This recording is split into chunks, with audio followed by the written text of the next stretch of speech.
cultural, political, religious, and other terms. The society has five institutions: the family, school, the government, economy, and the church. Why is there a church? Church exists on every society. If you travel the world, you will see 160 nations who has church and accompanied by the state. What is the role of the church in the society? In this year in our society, we face different problems, including crimes, but do you know the opinions of the church about these problems? In this interview, we will tackle about the purpose of the church in a society, their missions and visions, and the opinions of priests. The importance of their institution to our society. So first of Father, we would like to ask the history and the background of the Sacred Heart Church here in Canada. It was established in 1941 by the Society of the Divine Word. It is a religious institution of missionary men. And so its primary mission is to evangelize the people, to establish a parish that will take care of the spiritual and pastoral needs of the community. And contribution of your institution, which is the church. First off, sir, can you give us a brief discussion about religion as a whole, which it means that how could you help our society in terms of promoting the love for God? Well, as you said, that religion is in relation to the promotion of the love of God, and it changes a lot. A society that is a God, that is God-fearing and God-loving, understands its location between the Creator and the created. So, if a religion promotes love of God, it understands, it wants to know what the Creator wants to happen to its created nature.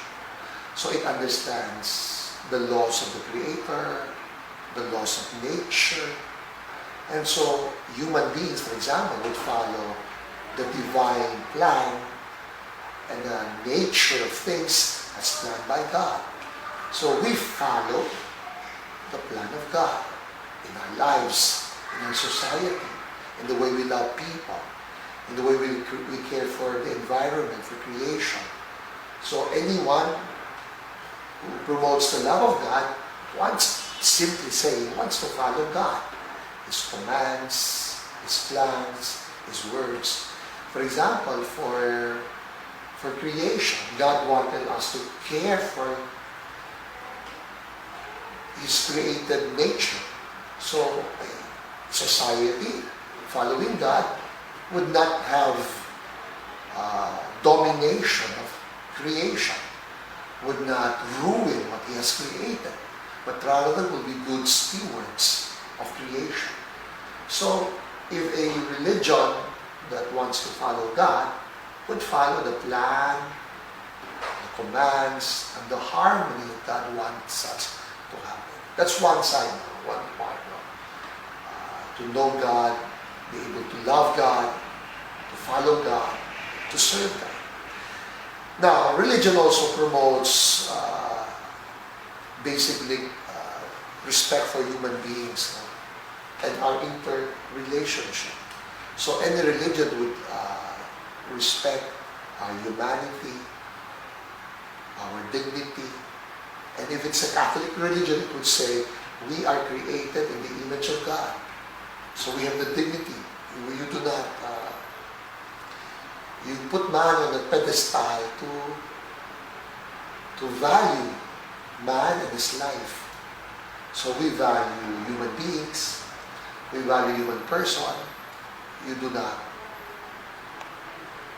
annihilate human beings. You go against such issues like murder, crime, shame, disrespect of dignity of man or woman. You say no to human trafficking, diba? No to no to authoritarianism that disrespect freedom. Diba? These are basic dignity of persons.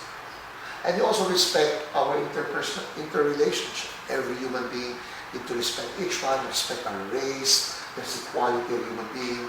So love of God, love of human, basic love and respect of human being, recognition of our equality.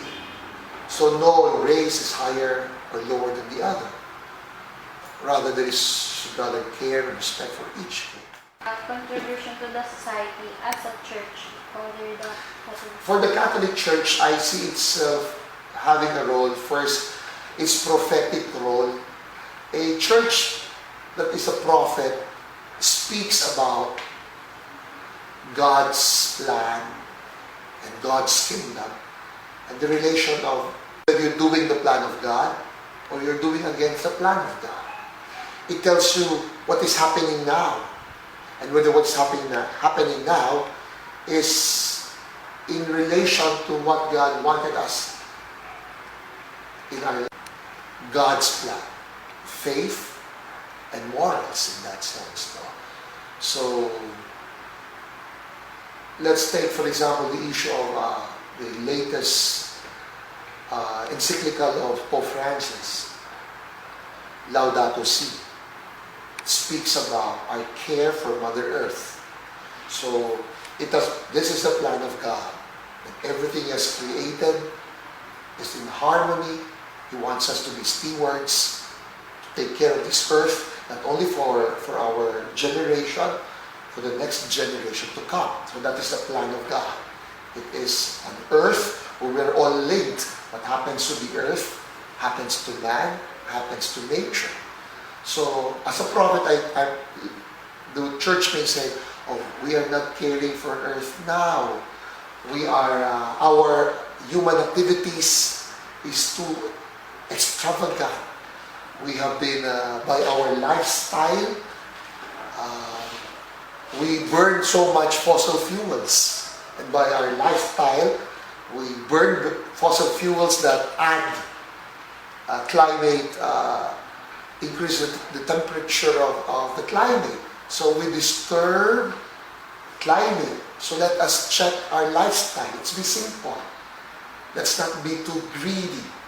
And our greediness affect the climate and affect the world and affect the very poor. Because if there is a term about climate change, these storms affect the least in any situation. So to care for earth is to care for humanity, to care for the least, and that's the plan of God. So that's one element of being a prophet. You tell the truth of God and the truth of the present world, and you want man to listen to the plan of God. That's a prophetic role. Another role of church could be the role to use, let me just kingly role. The church is there to serve. A king would mean authoritarian, but not in the understanding of the church. Kingly is the one who serves. So you go across countries, no? Church serves. How?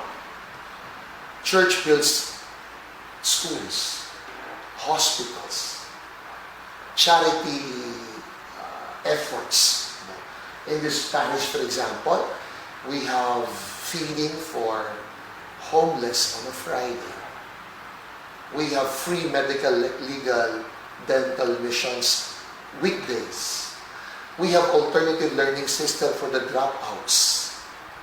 We have 140 school dropouts who come here on a daily basis in 3 centers. We fund them and we finance the teachers so these dropouts can finish elementary and high school. These are certain works of church institutionally, hospitals, schools, advocacy campaigns. You hear about unwed mothers taken care by sisters, You hear about women and children abuse and trafficking that are cared by NGOs and church institutions. During the height of Yolanda, the churches built more houses than government.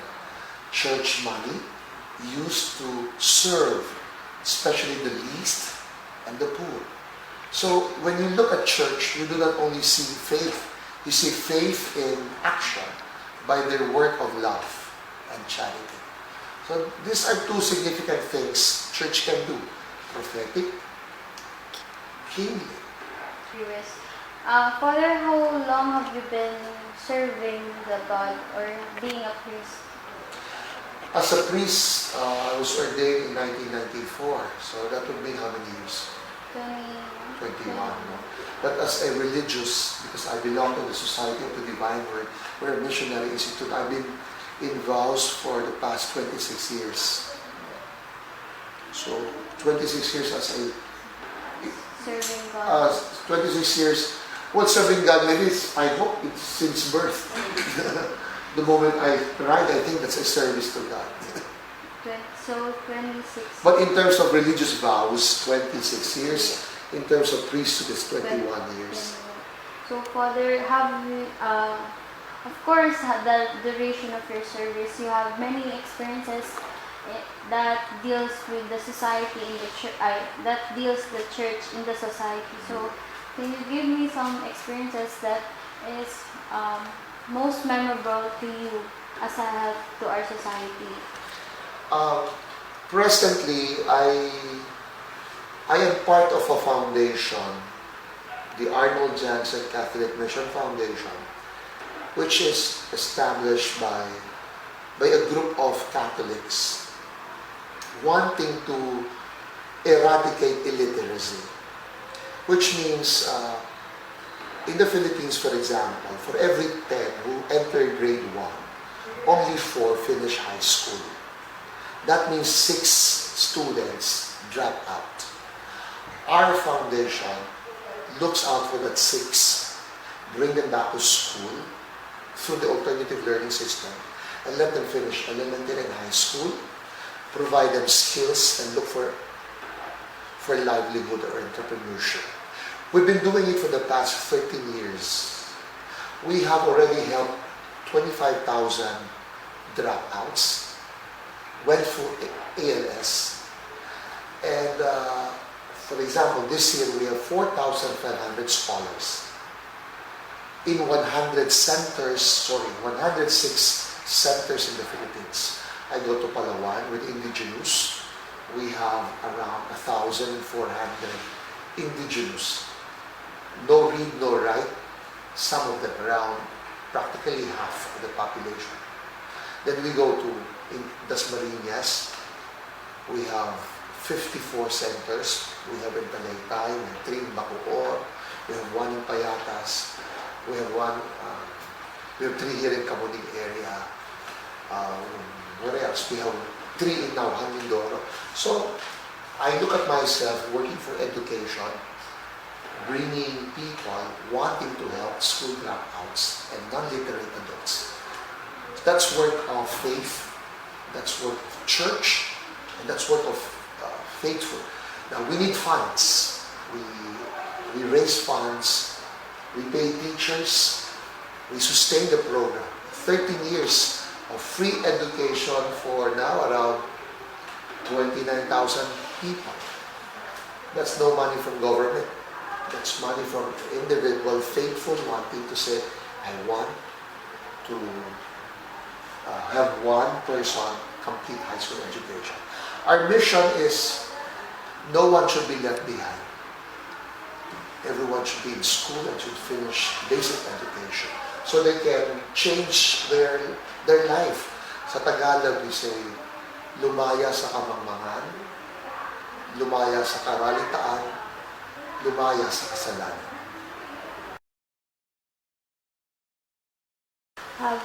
Of course, you have reflection towards what is happening now, maybe what you've done in the past.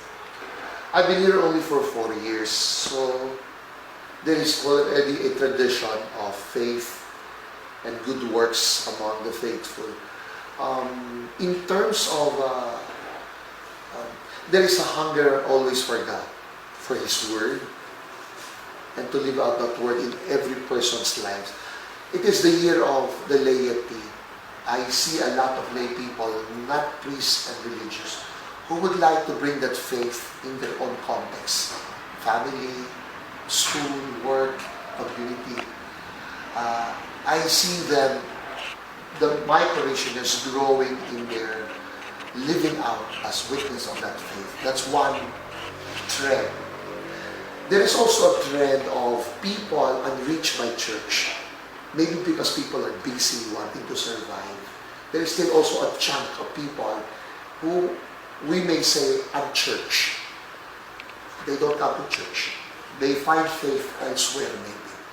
And that is still a mission for us. How can we reach to also a good number of people, baptized Catholics, but not active on a Sunday liturgy, neither on any church-related ministries or service. We want to reach them. Because the church that we want to build is not a structure. It is people serving other people. That's my concept of church.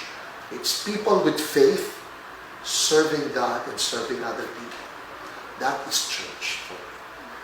Last, Father, would you like to say something to the millennials or the teens, students, or people, because nowadays such teens doesn't go. God is a wonderful friend. To fall in love with God is the greatest romance. The millennials look for romance. They look for friendships. They look for meaningful friendships. And sometimes we look too far. Maybe you can only just have to listen to your heart and see how God is there. They are adventurous.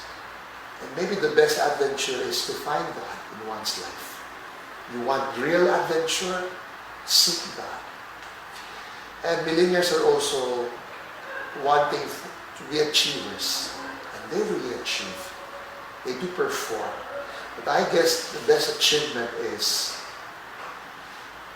to find God in one's life. So I think it's just opening to God one's life, and you'll find it as meaningful, adventurous, and achievable.